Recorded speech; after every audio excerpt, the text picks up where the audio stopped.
souvenirs, ça, bon. Mais écoutez, ça fait 4 ans maintenant qu'on a signé un partenariat avec la commune et avec, disons, tous les élus de la région, là, pour que nos marathoniens puissent venir se préparer dans de bonnes conditions.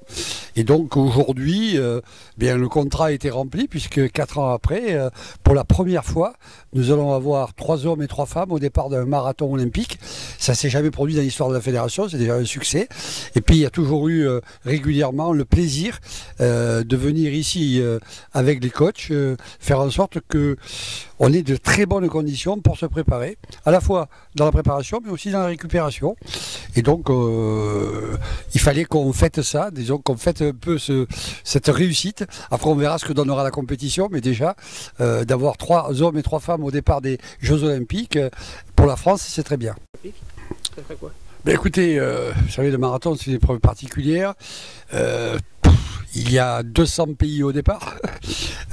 Tous les continents sont performants. On sait que les Africains sont très forts et donc ça sera difficile, mais on a vu notamment Nicolas Navarro à Tokyo, pardon, faire 12e. Donc marathon qui est un peu compliqué, avec des côtes, avec des descentes. On le prépare, on est chez nous. On espère qu'ils feront le meilleur résultat possible.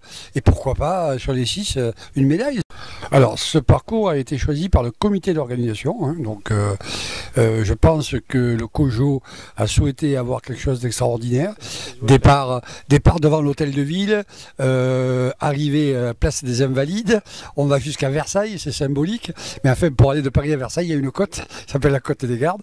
Je crois qu'ils ont voulu faire un parcours un petit peu qui soit aussi attractif au niveau des images, mais les marathoniens vont souffrir quand même. Alors déjà, le bilan, effectivement, vous avez raison, depuis 3 ans, dans les championnats du monde et les Jeux Olympiques depuis 2021, on a eu une médaille, hein, c'est pas brillant, mais on a eu beaucoup de places de finalistes et de 4e place. Voilà. Vous savez, l'athlétisme est un sport universel, c'est le seul sport au monde où tous les pays peuvent avoir des médailles, donc c'est très difficile. Et sachez, et peut-être que vous ne le savez pas, que depuis que les JO existent, depuis la rénovation, depuis 1896, nous n'avons fait que 11 médailles d'or. On n'a eu que 11 titres olympiques. Par rapport à d'autres sports, c'est peu, mais c'est vrai que l'université de l'athlétisme fait que c'est difficile. Alors pour en revenir à cette année, on a une nouvelle génération qui émerge là. Moi j'espère, en tout cas on s'est préparé pour, qu'on va décoller, qu'on va dépasser la moyenne habituelle. La moyenne habituelle des médailles en athlète, on tourne entre 2 et 3 médailles par Olympiade. J'espère qu'on fera mieux. On a un potentiel aujourd'hui de jeunes dans certaines disciplines techniques comme le 110 mètres haies, le saut à la perche, vous voyez, les relais, où on est performant. Donc si ça veut réussir, si les 4e places se transforment en 3e place, on peut atteindre cet objectif.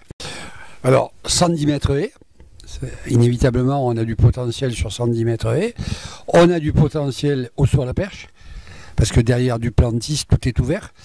On a 5 relais engagés avec le relais mixte. On a fait au dernier championnat du monde 3 médailles il y a 3 semaines là. Donc on a travaillé sur les relais, donc ça peut faire bien. On a également des coureurs de 800 mètres très performants, une jeune génération très performante. Et puis, pourquoi pas, au lancer du disque, Mélina Robert-Michon qui va faire ses 7e JO, qui est toujours dans le coup, qui est une compétitrice. Il y a vraiment, non, le potentiel existe dans certaines disciplines. On va voir si le jour J, ils vont répondre présent. Bien sûr, on espère, disons, là, aujourd'hui, c'est... Oui, aujourd'hui, on espère venir déjà fêter nos marathoniens, c'est le premier espoir. Et puis la volonté de la fédération, c'est de continuer, parce qu'après les marathoniens, on a eu les marcheurs qui sont venus ici. Le cadre se prête bien à une préparation sereine de nos athlètes pour les prochaines échéances européennes ou mondiales. On va tout faire pour revenir.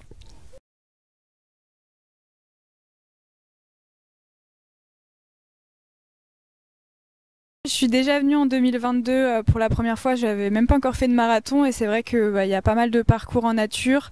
On peut trouver quand même aussi, il y a la piste maintenant qui est toute récente, parce que moi j'ai fait des séances sur la Cendrée il y a 2 ans, donc là c'est vraiment bien, et puis l'hôtel permet aussi de bien récupérer avec la thalasso, donc c'est un peu retour dans la nature et une mise au vert. Alors Moi, j'ai pas préparé spécifiquement les championnats d'Europe puisque je commence là la préparation pour les Jeux et donc on peut pas être prêt pour tout. Mais j'espère être à mon record ou même mieux, sachant que le parcours sera plutôt roulant là à Rome, contrairement à Paris. Donc on a une belle équipe autant chez les filles que chez les garçons. Donc pourquoi pas aller chercher un podium par équipe. On l'a repéré la semaine dernière et c'est vrai que quand on est dessus, on se rend vraiment compte que ça va être très très dur et que ce sera pas un marathon classique. Alors déjà moi j'ai fait que 3 marathons dans ma vie donc je suis pas encore une connaisseuse non plus mais là à Paris avec plus de 400 mètres de dénivelé, il va falloir apprendre à monter et à descendre et surtout à musculairement être solide pour pas s'écrouler sur la fin de course.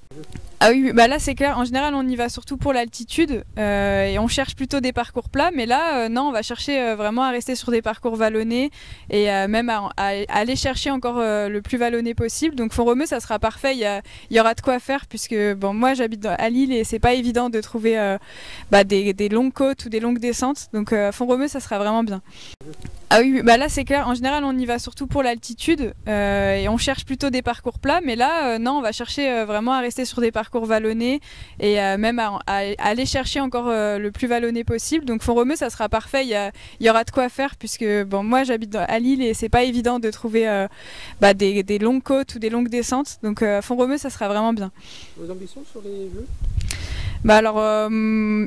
Faire mieux que ma place, en tout cas sur la ligne de départ, donc pourquoi pas aller chercher un top 25, un top 20, même plus. Après, sur ce parcours-là, c'est un peu compliqué de se projeter. Ça va être, je pense que les cartes sont un peu rebattues, mais aller chercher la meilleure place possible, le chrono sera forcément anecdotique. Et en tout cas, chez les Européennes, être bien placée, ça serait vraiment, vraiment bien.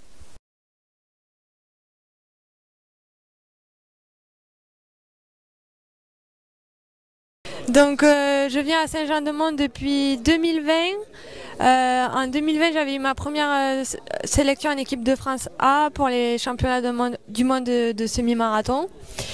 Et donc j'ai pu m'entraîner plusieurs fois ici. Le cadre il est idéal, il y a plein de parcours, la piste, c'est vraiment sympa.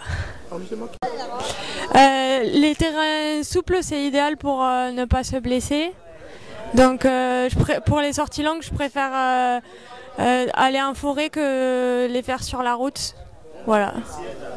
Donc les championnats d'Europe, c'est dans le cadre de la préparation pour les Jeux Olympiques.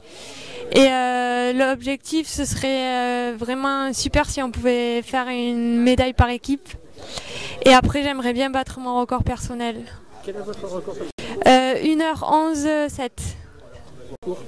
Alors c'est un parcours assez exigeant avec des côtes, des descentes, donc je vais bien travailler ça. Voilà. Alors pour moi c'est une première expérience, déjà y participer c'est génial, c'est le rêve de tout athlète.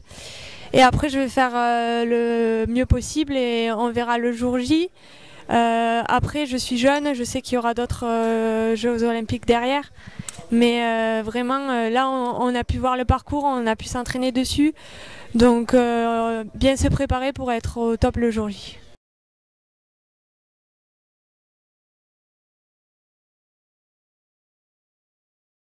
Le cadre, moi, je l'ai découvert du coup en 2020 pour la première fois.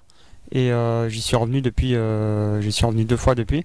Et c'est vrai que c'est un cadre qui est vraiment, pour nous marathoniens, qui est vraiment, vraiment idéal parce que les parcours sont vraiment très variés. Il y a la pinette qui est vachement souple comme terrain, donc quand on fait beaucoup de kilomètres, ça fait du bien de courir sur des terrains souples.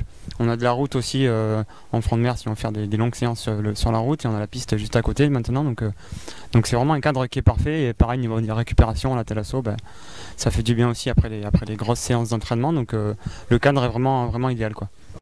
Là c'est vraiment le début, on va dire, de la préparation. Une préparation normalement c'est 3 mois, donc là il reste un peu plus de 2 mois, donc c'est vraiment le début de la préparation qui a débuté il n'y a pas longtemps. Et du coup là les championnats d'Europe, ça va permettre de faire un premier test, un test de la forme et voir un peu où est-ce qu'on en est à 2 mois des Jeux, quoi. Oui, le parcours est très difficile, donc ça redistribue vraiment les cartes et moi c'est un parcours que j'adore, donc j'avais fini 12e à Tokyo, donc essayer de faire mieux déjà et se rapprocher du top 10 et sans se mettre de limite, on peut viser la médaille et pourquoi pas l'atteindre, hein. juste comment ça se passe. Oui, voilà, déjà c'est vraiment une expérience en plus d'avoir fait les Jeux, c'est vraiment une bonne expérience en plus et ça va permettre de, voilà, de gérer la pression qu'on va avoir, surtout qu'on est à domicile. Donc rien que ça, et puis médiatiquement les Jeux c'est complètement autre chose, donc il y a beaucoup d'attentes et beaucoup de demandes, donc il faut savoir gérer ça et je pense que d'avoir fait les Jeux en 2021 ça m'aidera aussi. Ouais. Oui, complètement, mais c'est vrai qu'à Tokyo il y avait... À la base, il ne devait pas y avoir de spectateurs, il y en avait un petit peu, mais il y avait de l'ambiance. Mais là, du coup, toute l'ambiance, tous les spectateurs seront uniquement pour nous, on va dire. Parce qu'on est français, on est à domicile, donc on espère que tous les spectateurs nous encourageront. Et c'est vrai que ça sera une motivation, une chance supplémentaire, quoi.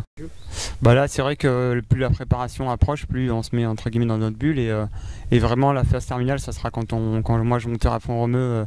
Je vais monter fin juin, donc là vraiment ça sera la phase terminale de la préparation et on sera focus vraiment à 200% sur les Jeux, quoi.